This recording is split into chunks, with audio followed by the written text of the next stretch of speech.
Good afternoon. It's wonderful to see the holiday decorations here in the White House. Tomorrow I'm going to light the National Christmas tree to help kick off the holiday season. Whatever you celebrate, we're looking ahead to a brighter and happier December with an economy markedly stronger than it was last year. It's been a tough couple of years, but we've made incredible progress. And today, I'd like to speak about some of the steps we're taking to address challenges in the economy and how those actions are already starting to pay off for American families. First, however, I want to quickly reiterate what I spoke about on Monday concerning Omicron, the variant, and the steps we're taking to combat it. As I said, this new variant is a cause for concern, but not a cause for panic. We have the best vaccines in the world, the best medicines, the best scientists. We're learning more every single day, and we'll fight this variant with science and speed, not chaos and confusion. So let me repeat what the doctors and scientists have affirmed. The best protection against Omicron is getting a booster shot. Right now, about 135 million Americans are eligible for a booster, but only about 40 million have gotten one thus far. If you're over 18 years of age, you got vaccinated before June 1, go get your booster shot today. And if you're not vaccinated, now's the time to get vaccinated and take your children to get vaccinated. Every child over the age of 5 can get a safe, effective vaccination. Tomorrow, I'll be putting forward the next steps we'll be taking to fight COVID this winter, not with shutdowns or lockdowns, but with more widespread vaccinations, boosters, testing, and more. Now, onto the economy. If you watched the news recently, you might think the shelves in all our stores are empty across the country, that parents won't be able to get presents for their children on this holiday season. But here's the deal. For the vast majority of the country, that's not what's happening. Because of the actions the administration has taken in partnership with business and labor, retailers and grocery stores, freight movers and railroads, and those shelves are going to be stocked. And many have heard that the CEO of Walmart, who I met with this week, speaking about the steps we've taken. He said, and I quote, "The combination of private enterprise and government working together has been really successful all the way through the supply chain. There's been a lot of innovation," end of quote. Here's what the progress has looked like. The first thing we had to do was speed up the operations at our ports. Americans are buying more goods than ever, and a lot of those goods come through our ports. 40% of the goods that come into the country on the West Coast come through 2 ports, Los Angeles and Long Beach. To help relieve congestion, I brought together labor and management and asked them to step up and cooperate more, to move forward in operating those ports, not 5 days a week, 40 hours a week, but 24 hours a day, 7 days a week, by adding more shifts at night and on the weekends. Then we had to make sure that people could transport those goods from the ports to stores and homes across the country. We've broken up log jams there as well. Private sector port terminal operators at the ports of Los Angeles and Long Beach, for example, have announced that they're going to eliminate fees when truck drivers come into the port to pick up the containers, if they do it at night or on the weekends, when roads are less congested. Working with my administration, a major ocean carrier, the 4th largest in the world, announced on Monday a new $100 discount when containers are picked up quickly, with larger discounts for nighttime and weekend pickups. And we announced this week that we're extending through February extra flexibility that allows truckers to drive more hours when they're transporting critical goods like gas, food, and medical supplies. Paired with these important safety measures, all of them are going to help move goods more quickly and get products that people want onto the shelves all across the country. Over the last month, the number of containers left sitting on docks, blocking movement to those stores, was for over 8 days. Now it's down by 40%, which means they're heading to shelves and stores more quickly. That's an incredible success story. The ports of Los Angeles and Long Beach have moved 16% more containers so far this year than last year. By working with business and labor, my administration has been able to handle the huge surge in goods moving through some of our biggest ports. And that's translated into shelves across our country being well stocked. You don't have to take my word for it. On Monday, I convened a group of CEOs from some of the largest retailers and grocery stores in the nation, as well as companies who work with small businesses across America, including the CEO of Walmart, as I mentioned, along with Best Buy, CVS, Samsung, Mattel, Etsy, and QVC. My administration has been working with many of the CEOs and others to keep these goods moving through our supply chain to ensure the shelves are stocked heading into the holiday season. The CEOs I met with this week reported that their inventories are up, shelves are well stocked, and they're ready to meet the consumer demand for the holidays. The CEO of Etsy represents over 5 million small businesses and entrepreneurs.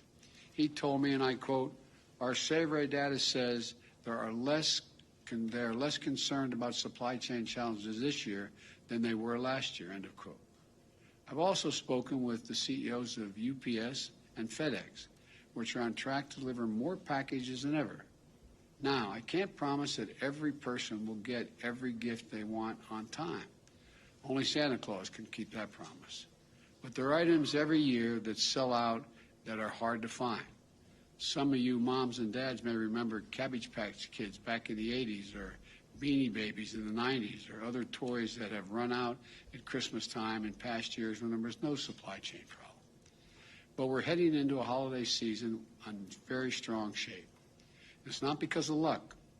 We averted potential crisis by figuring out what needed to get fixed, and then we brought people together to do the hard work of fixing it.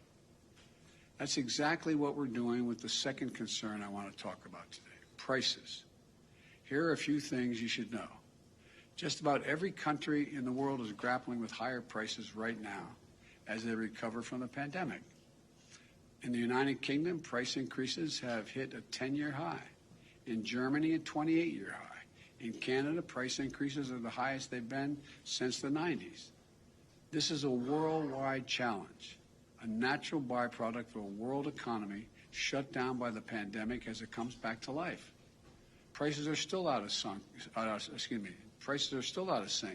as the world comes back. But as we continue to overcome these obstacles, the more price pressures will ease. But I have not been content to sit back and wait. I've used every tool available to address the price increases, and it's working. Take gas prices. Last week, I announced the largest ever release from the United States Strategic Petroleum Reserve to increase the supply of oil and help bring down prices. I brought together other nations to continue and contribute to this solution. India, Japan, the Republic of Korea, the United Kingdom all joined us.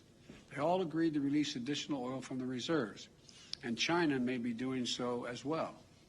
This worldwide effort we're leading will not solve the problem of high gas prices overnight, but it has been making a difference.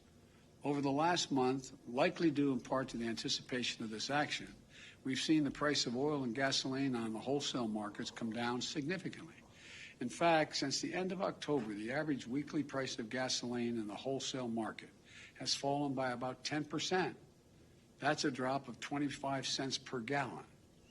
Those savings should reach the American people very soon, and it can't happen fast enough. And I've asked the Federal Trade Commission to consider whether potentially illegal and anti-competitive behavior in the oil and gas industry is causing higher prices to be maintained for consumers when the overall cost of oil is down. We can also ensure that American people are paying a fair price for gas. So let's take a step back and take stock of where our economy is. Wages are up. Thanks to the American Rescue Plan, we've delivered significant tax cuts for families raising kids. Tax cuts and rising wages for middle-class families mean the Americans, on average, have about $100 more in their pockets every month than they did last year. About $350 more each month than they did before the pandemic, even after accounting for inflation. Let me repeat that. Even after accounting for rising prices, the typical American family has more money in their pockets than they did last year or the year before that. In fact, we're the only leading economy in the world where household income and the economy as a whole are stronger than they were before the pandemic. You know, there are other signs of strength, too. The number of small businesses up by 30% compared to before the pandemic. Thanks to the American Rescue Plan, we've cut child poverty in America by more than 40%. Think about that. Millions of children who spent last Christmas in poverty will not bear that burden this holiday season. And the Treasury Secretary, Janet Yellen, described it yesterday that it is, quote, a profound economic and moral victory for our country, end of quote. Since I took office, we've had a record job creation, 5.6 million new jobs since January 20th of this year. The unemployment rate has fallen to 4.6%. We're seeing more new small businesses, higher wages, and more disposable income. Fewer children in poverty, fewer people getting unemployment checks. None of this was inevitable. It was because of the American Rescue Plan, which virtually every Democrat in Congress voted for and every Republican voted against. It was because of the hard work my administration has done to try to solve the challenges in our economy instead of just pointing fingers and complaining. Now it's time to build on our success and cut costs further for families. That's what my Build Back Better plan does. It will lower out-of-pocket costs for child care, elder care, housing, college, health care, and prescription drugs. These are the biggest costs that most families face. In fact, a new independent analysis released today showed that my Build Back Better plan would mean $7,400 in tax cuts and savings for the typical family with the typical family of 4 with 2 kids. 17 Nobel laureate winners in the Nobel economic winners have written a letter affirming that this bill will reduce inflationary pressure in the economy. 2 of the leading rating agencies in Wall Street confirmed this month that my plan will not add to inflationary pressures. In fact, they will, quote, take the edge off of inflation. Now my Republican friends are talking a lot about prices, but they're lined up against my Build Back Better plan, which would go right at the problem for rising costs for families. Why is that? I don't want to speculate on anyone's motive, but it's always easier to complain about a problem than to try to fix it. One Republican senator even said that rising prices were, quote, a gold mine, end of quote, for Republicans politically. Imagine rooting for a higher cost for American families just to score a few political points. The fact is, the Build Back Better plan is fiscally responsible. It's the first major piece of legislation in more than a decade that is not only fully paid for, but will generate more than $100 billion in deficit reduction.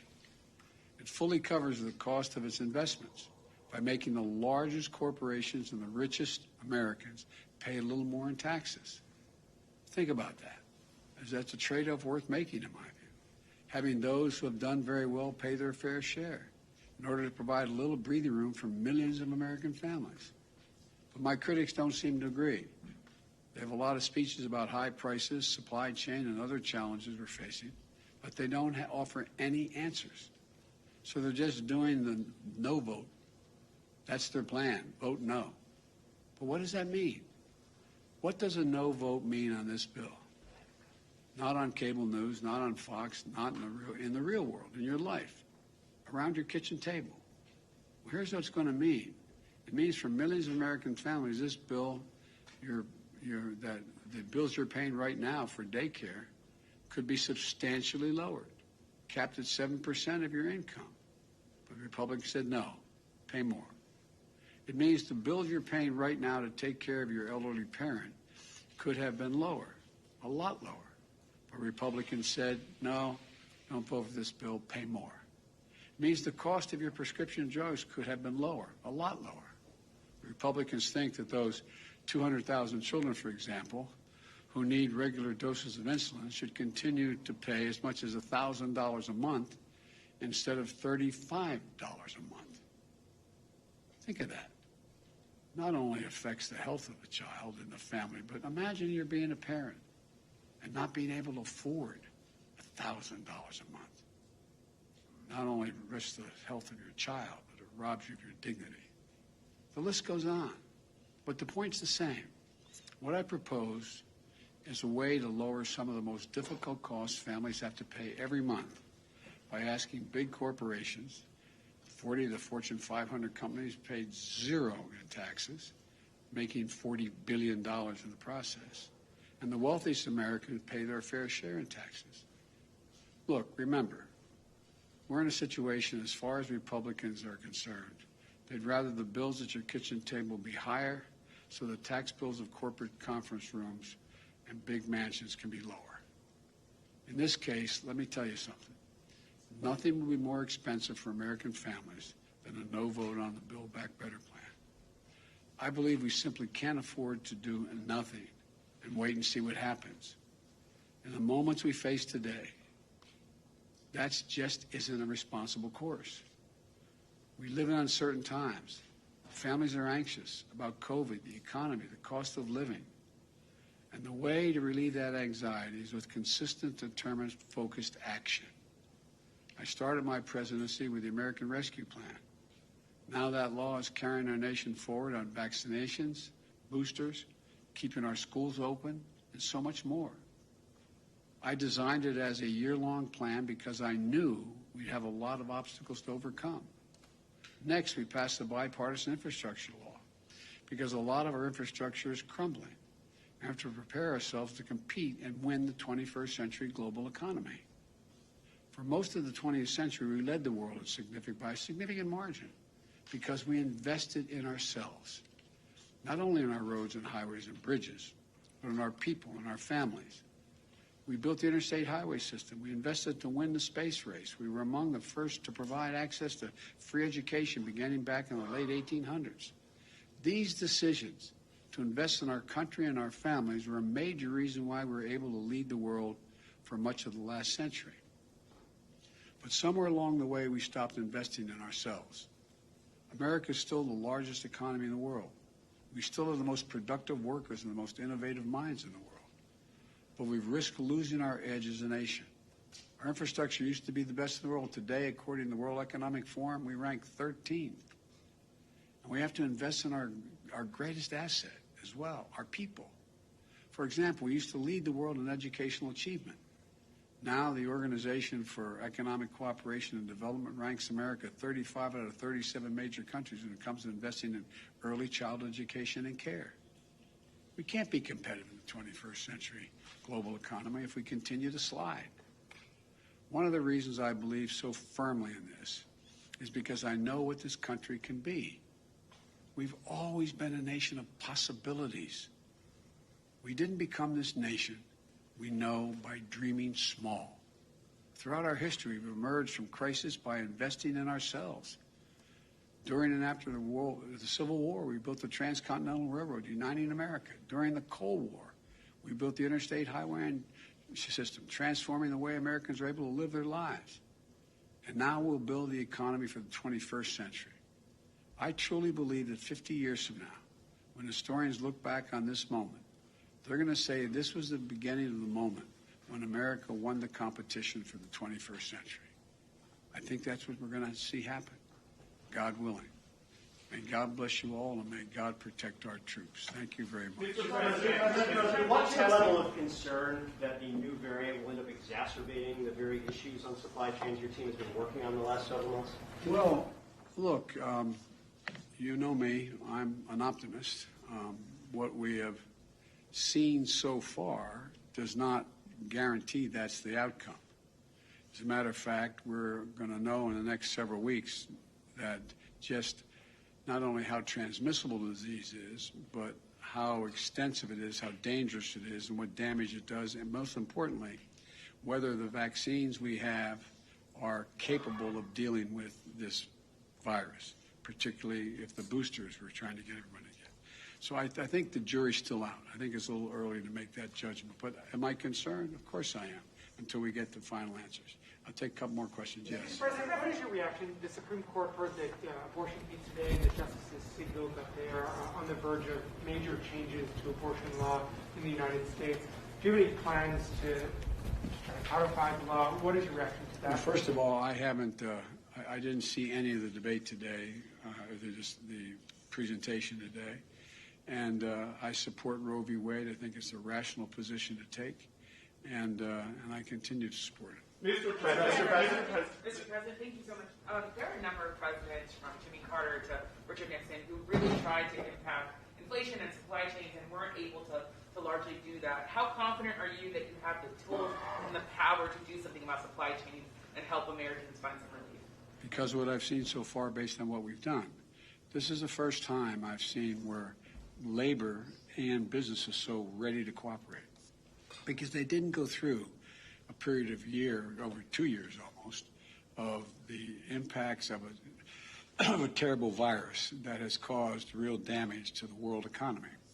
So I think people are in a different state of mind than they may have been during the Carter years as well as the Nixon years. It's just a different world. Mr. President, quick question on testing requirements. Mark Meadows has written a book revealing that President Trump tested positive for COVID 3 days before your first debate. Do you think the former president put you at risk? I don't think about the former president. Mr. President, whatever happened to your promise to shut down Were you aware that he tested positive? Sir, what testing requirements are you going to implement?